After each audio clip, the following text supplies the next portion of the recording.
Pesach.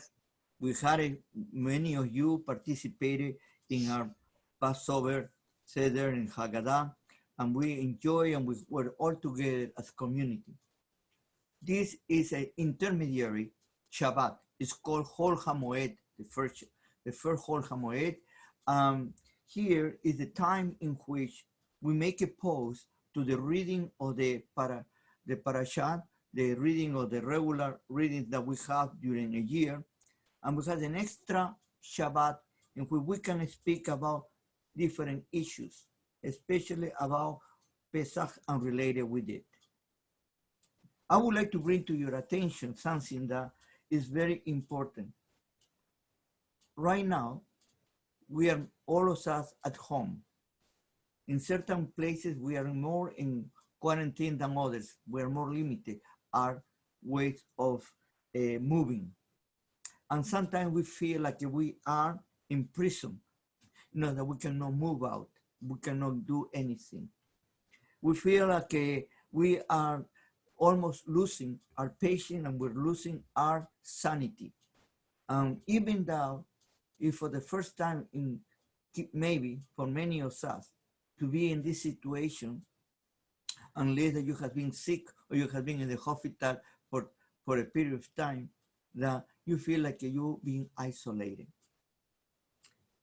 When we celebrate last week Pesach, the first night of Pesach, and that we were all together, we had a sense of, even that we were apart from each other, we had a sense that we were together too.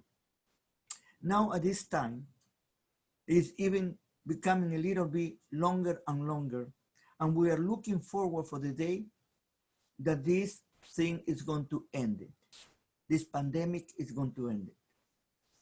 Let me bring you some thoughts for you, because in my desire that during this time, we are growing and we are learning something, and maybe something new.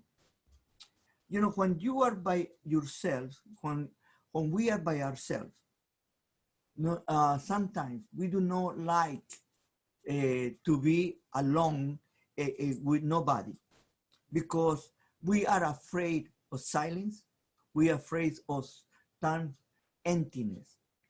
When we are doing these things on internet, one of the things to me that are more horrendous are what we call it dead times. That happens when you speak or you talk or you are in a radio program or something like that on TV. The worst thing is dead times. In other words, when there is a silence and you are seeing the people and you don't know what is happening and you want to fill it out with something. I don't know if you have had this experience sometimes when you have been driving by yourself and you have gone to some place and maybe a long way, and suddenly you need to turn the radio on because you don't want even to hear your own thoughts, and you want to hear something else, and then you hear music or somebody in a program because you don't want to be by yourself. But now we have been challenged to do that. We have been challenged to listen to ourselves. And sometimes it's scary because we are learning things about us that maybe we were not too aware of it. And we do not like that. And we are going to be learning things about us that we never put attention, because it's always easy to be busy doing something and not thinking. But when you start by yourself thinking, many things can come to your mind. Some good things, some bad things. And you are struggling with yourself and you don't know how to deal with that. I have heard lately in the Jewish community and in the other communities, almost everybody saying among the religious people, this is something that the Creator, God has sent for the people to be right, to make it right. It's God who is punishing us. You know, we need to, some people say, Mashiach needs to come immediately. We need to pray for Mashiach. You know, and always is looking for a way out instead of taking a time to reflect in ourselves. You know, it's very easy to blame the Creator for everything that happened to us. How many times I have been telling you about that it's not the Creator who punished you, but it is ourselves who we punish ourselves. It's very easy to blame others for our own faults. But this is the time that we need to think about it. Many of us, we can say very honestly, I didn't do anything to deserve this time. I didn't bring this COVID-19 or this virus. I had nothing to do with it. I am totally innocent. I am suffering the mistakes of others, or the sins of others, or the faults of others. And I'm going to tell you, there is a term that sometimes is not used too much. If you are a believer, you have a belief in the Creator, wouldn't be difficult to understand this point. If you do not believe in the Creator, this won't mean anything to you. It's only a fate that happens. But the Creator had given us what I call, and you have heard me before, the Hirach of Shear, free will. And during this process, the free will needs to be free, we need to have responsibility to do it. We are responsible for the actions. And many things that happen to us, sometimes we can blame others for what happened.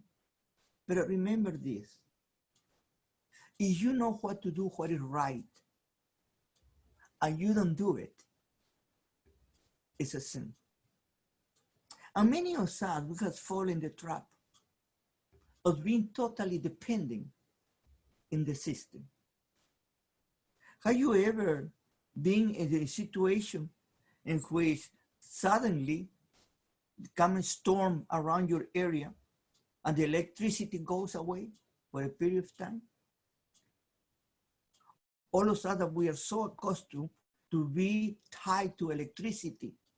You know how we suffer? Oh, I don't have TV. Oh, I don't have radio. Oh, I don't have internet. Oh, I don't have Wi-Fi. Oh, I don't have this. What am I going to do with my life? Oh, my children are all there and I don't know what to do with them. And suddenly you realize how dependent you are from electricity. And you start saying, oh, and recognizing the electricity is very important. Can you think, what can you do to survive if you do not have electricity? Can you do it? How long can you live without electricity? Especially in this area that we live in Canada, where the cold weather is tremendously. If you don't have a fireplace or something to burn wood like in the old times, what do? You cry out and you become dependent. This is the time of Pesach that we are going through. We are avoiding to eat leaven, HaMoed. In other words, we need to humble ourselves before the Creator. We need to be more open to Him and to accept who we are. Because if we don't do that, we are going to be still punching ourselves up or filling ourselves with pure hot air. You know, hot air, the only thing that goes to make you a little lighter, but if somebody pinch your balloon, you go down. And we need to ask the Creator to pinch our balloon in order to make us more real. And this is what is this time that we are going through. The Creator is using this time. He didn't punish us. He didn't make us this specialist, he said, I'm going to create this virus for all the people suffer. No, he has used man's mistakes, man's greed, man's all selfishness in order to give us, to all of us, a lesson. And we are learning many good things. First of all, many of us, we have discovered that we have a family. That's very good. Many of us, we have discovered that we have children. That's very wonderful. Many of us, we have discovered that not only work is the most important thing in life. Many of us, we have discovered very good, true friends through all of this. Because now we can talk to each other, not at each other. Then, this time, the Creator is using for our benefit. There is a saying in Spanish that says, no hay mal que por bien no venga. You know, there is nothing bad that happened to us that and later on is going to be something good. And this is why we can, all of us, to look together about this and see what are the good things that I am gaining right now through all this time. Instead to be so negative, or poor of me, or I don't have anybody, I am bored, I don't have anything to do, you know. How many things you can do? You will be amazed. Are you using your time in a very productive way? Are you reading something? Oh, I forgot to read. I don't read. And TV is already tired. It's the same thing over and over. Can you do something? Maybe you can paint. You can do something. But get out of your own comfort zone and do something that is going to help you. The people of Israel, when they were in Goshen, they were really comfortable. They were really in a good situation there, you know, until the new Pharaoh start pushing them and trying to giving a hard time. And doing that, Israel start complaining. You know, we are the greatest complainers in the world. We know how to complain. You know, anything is a complaint. And believe me, you're not Jewish, you're going to, you wouldn't be able to enjoy so much. But we say that we buy guilt and we love to complain. If you're a true Jew, you are the greatest complainer in the world. You like to open your mouth and complain. Everything is wrong. And we criticize everybody, even ourselves. Nothing good. Now we are learning that could be something good. And in this process that we are learning about ourselves, we're seeing also areas that we do not like it. And this area that we don't like it, that is the area that we need to work. And we need to be honest. And the honesty is one of the greatest ingredients for this time. Because you start looking at yourself. Because it's very easy to point your fingers to some person, but there are 3 fingers coming back to you. You know, our great Rabbi Yashuv would say, you know, don't look at the little speck on the eyes of your neighbor, but look at the big log that you have in your own eyes. Before we look at others, let's start looking at ourselves, because now we have the time and we can see that. The people of Israel, in that period they were in the Goshen and the situation became very bad, they were being exploited, they were being oppressed, they start claiming for help. I always have told you this, read the scriptures to have a better understanding of the time. No one claim to the Creator. Look like that Israel has forgotten who was the Creator. In those 200 or more years under the Egyptians, they forgot the Creator. Let me ask you this question to you, a rhetorical question, but it's a question that I would like to ask you to you. Right now, how many of us, because we are under oppression, or we are under a lot of pressure for the situation that we are living, how many of us now we remember the Creator? And how many of us we are complaining only? Then that was Israel. You know that Israel was set free from Israel himself, from the Goshen, from the status quo. I was feel comfortable and do not move anything. How many of us, we are that type of people that we don't like to move anything? Leave everything the way that it is. We are comfortable. Changes, we don't like it. And now we are forced to deal with changes. And it's not easy, because this is not the way that I used to do it. Now in different situations, there are things that are happening. And those things that are happening is for our own good.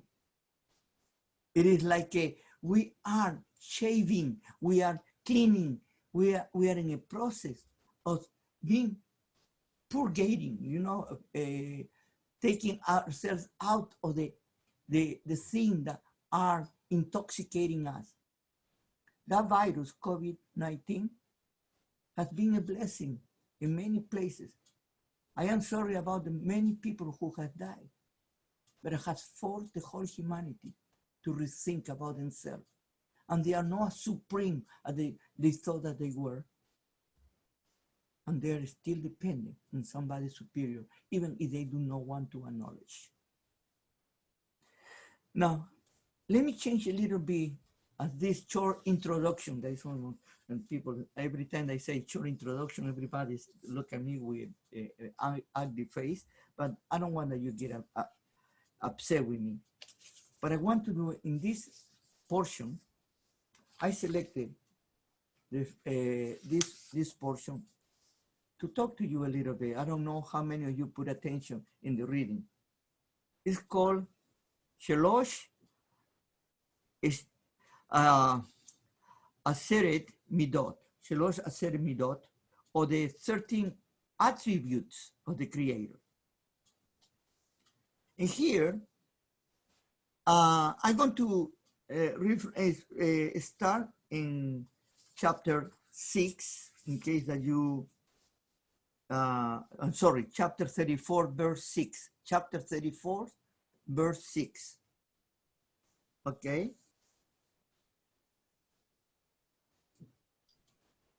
And they say, and the Creator passed over them. It's very interesting, pass by them, before them, and proclaim.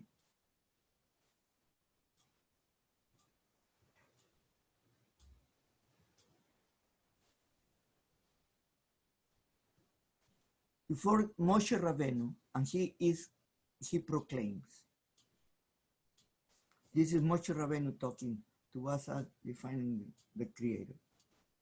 He say, Adonai, Adonai, El Rahum, Hanum, Erech, Apaim, Berab Chesed Beemet, Noxer Chesed, Lealafim, Nose Abon, Bafesha, Echataat, Benake,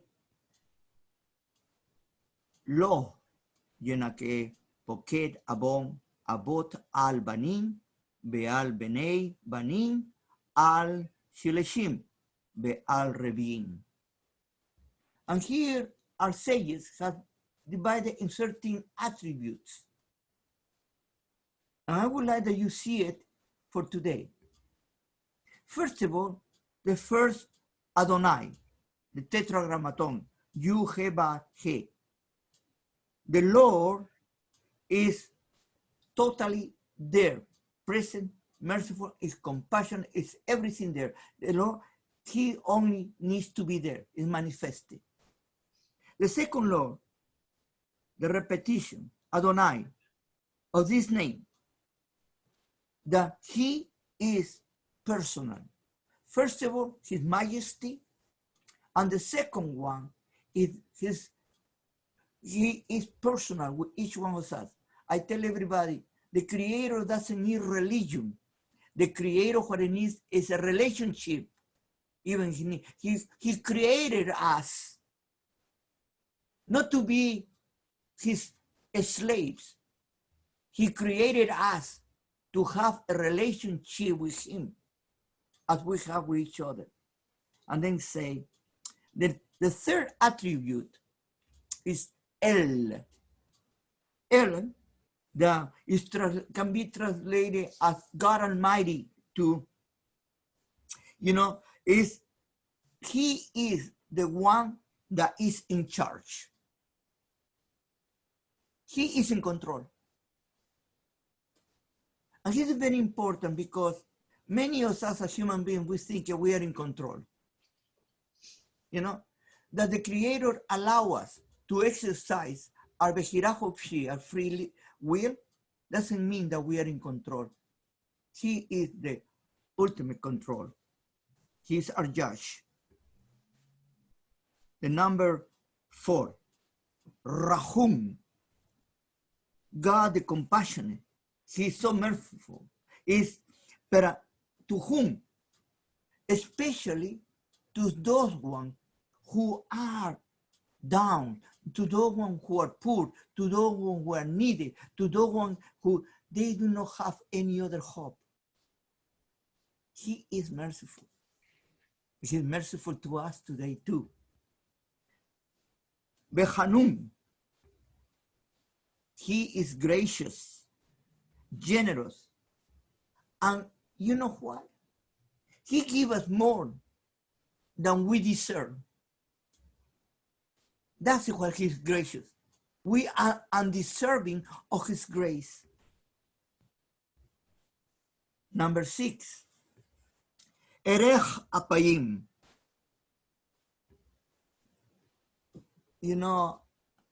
I have a bad temper and I can explode in any moment sometimes. And I keep constantly asking the Creator to help me with my own temper. Can you imagine he has my temper? I don't think no one of us will be here still alive. We will all gone. And what here say it is, he's slow in anger. He's patient and waiting for our teshuvah. We need to wait. We need to understand that. Berab, number 7. Berab, Hesed. Hesed means kindness, goodness. He is very kind to us. So kind of, and you know what? This is why it's so important to understand the love of God. He's kind to the righteous, and he is kind to the unrighteous. Because he would have not kind to the unrighteous, most of the population in the world will disappear. He is kind. Number 8, I like this one. And this one I learned it so well with my great teacher and master, Rabbi Yashuv. Behemet. He is totally truthful. He is faithful. But here is very interesting. He say, Yeshua say, you shall know the truth, and the truth shall make you free. In the Greek mentality, everybody misunderstood this statement because they make it Greek. What Yeshua was saying is, you shall know the Creator, and the Creator will make you totally free from the slaveries of your own ways. You know, in other religions, they translated, you shall know the truth. I mean, you shall know doctrine. You shall know dogmas. You shall know forms. You shall know religion. And that religion just shall make you free. Totally the contrary. That religion is going to make you more a slave than ever. Yeshua is talking about our Boreolam, our creator, our father, of the who is the creator of everything.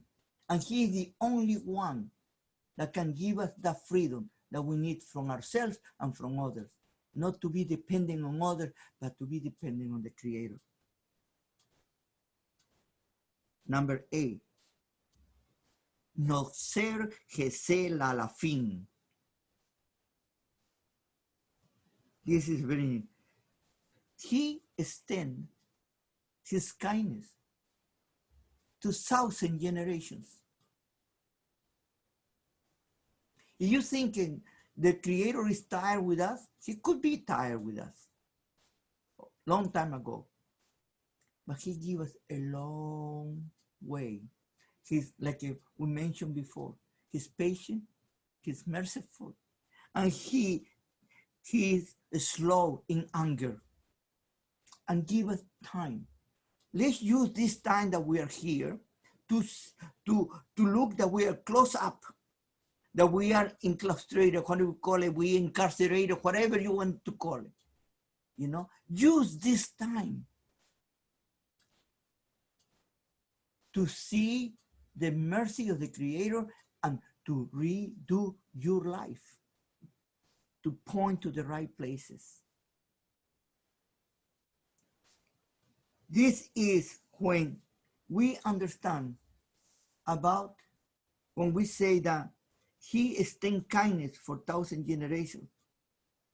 You know, he takes in account, and here there is a term that sometimes in Judaism we use a lot, but in other places it's misunderstood. It's called the name Sehut. Okay? Sehut is because this is in the merits of the others. You know, when you have had wonderful parents, you go through them. When you have had bad parents, you suffer the consequences. But always the sehut of our father, the sehut of our teachers, the sehut of our friends that they had worthy life. Help us to come because the Creator used that for us. We need to understand that when people do good things, also have merits. No se avon. Number 10. No se avon. The number 8, no ser gesel a la fin. Within the candidates. And number 10, no se avon. God forgives our iniquities. Also, forgive our wrongdoings and forgive things that we do with premeditation only if we go to him in Teshuvah. Number 11, Bafesha. Not Pesha, Bafesha. And here it say, this is rebellion. And this is when you are so spirited in yourself that you do not want to follow anything from nobody. And you think you are the last Coca-Cola in the desert. Or you think you are better than anybody else. You know, the Creator is going to look at you. And the only way that you can get out of those things is when you acknowledge and you recognize. Number 12, the hata'ah. This is very interesting because hata'ah is translated as sin, S-I-N. But the term hata'ah in the Hebrew language means missing the target, missing the blank. And what a here means is you try to do something and you do it in the wrong way or you want to wrong direction. And you need to acknowledge that you have done that before you can put you in the right direction. And finally, number 13, benaked. Here is very important to put it all together. Benaked, what it means. God will forgive, God will cancel, God will erase all the punishments to those who are truly, truly repentant. You know, especially at this time of the year, in other communities, in other religions, they are going to be celebrating Easter or Holy Week or whatever they want. And they're going to celebrate a sacrifice that is going to bring them forgiveness for their sins. The Torah teaches very clear that the only one that forgives sins is the Creator. And the Torah teaches very clear that there is not at all any sacrifice that can forgive your sins. The only way that you can receive forgiveness from your sins is coming face to face, encounter yourself with the Creator, and do your teshuvah, confessing and accepting, and the Creator will forgive you. Because each one of us, and we have seen these 13 articles or attributes of the Creator, each one of us, we are responsible for our own acts. And I cannot blame or put my blame to somebody else. That is passing the buck. The Creator never has told us that we can pass in the buck. What He told us is that we need to acknowledge our own action, our own wrongdoings, confessing and not doing anymore.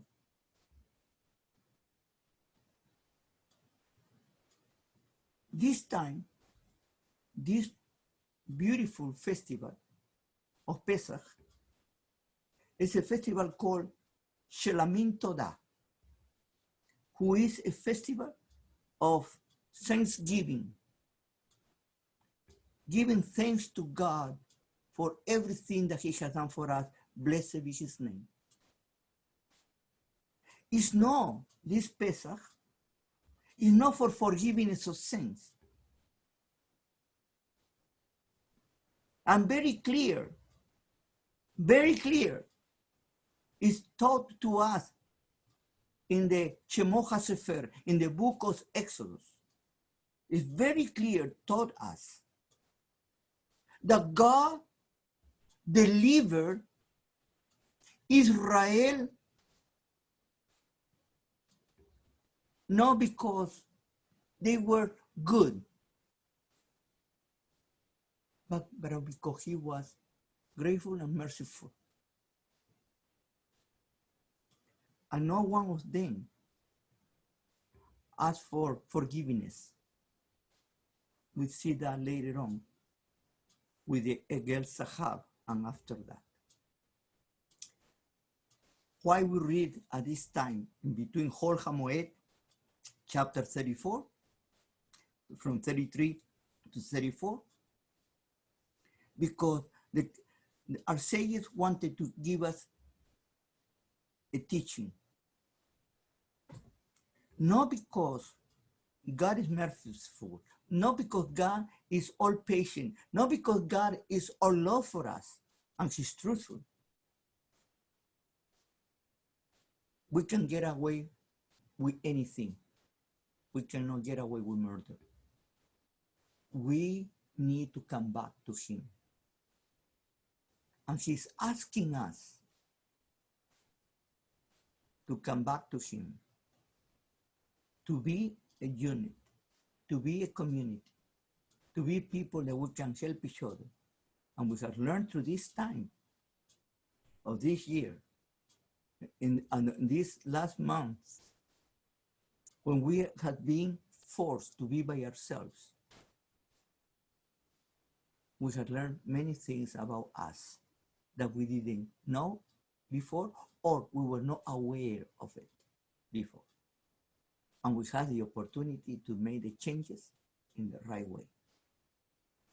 It is my prayer for all of you that, and for me too, of course, that we learn from this time to be better. And we learn to make it right and to be honest with ourselves and transparent, to confess the things to our Creator that we have been doing wrong, and to help Him, to ask help Him to give us the right direction. I ended with my favorite Psalm, 139, 23, 24. Search me, O God, and look within me, and see if there is anything there that it is an obstacle for me to have a relationship with you. And then show me those obstacles. In that way, I won't do it no more, and I can have a true relationship with you. Amen. Shabbat Shalom. Chag Pesach Sameach to all of you.